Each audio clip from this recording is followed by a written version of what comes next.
સાબરકાંઠા જિલ્લાથી મહત્વના સમાચાર આવી રહ્યા છે ત્યારે તલોદના મધ્યમમાં આવેલ મરચું હળદર ફ્લોર ફેક્ટરીમાં આગ લાગતા અફરાતફરીનો માહોલ સર્જાયો હતો.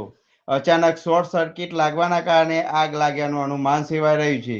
આગ લાગતા આજુબાજુના રહીશો ઘટના સ્થળે દોડી આવ્યા હતા અને લોકોના ટોળે ટોળા ઉમટી પડ્યા હતા. આગ લાગતા જાણ થતા અફરાતફરીનો માહોલ સર્જાયો હતો.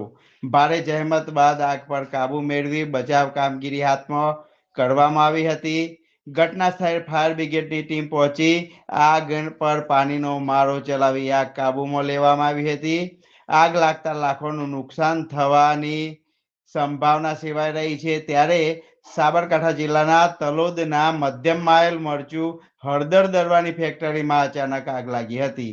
શોર્ટ સર્કિટના કારણે આગ લાગ્યાનું અનુમાન સેવાઈ રહ્યું છે ત્યારે આજુબાજુના રહીશો ઘટના સ્થળે દોડી આવ્યા હતા. ફાયર બ્રિગેડ ટીમને જાણ કરવામાં આવી હતી. આગ લાગતાની જાણ થતા અફરાતફરીનો માહોલ સર્જાયો હતો. ભારે જહેમત બાદ આગ પર કાબુ મેળવ્યો હતો.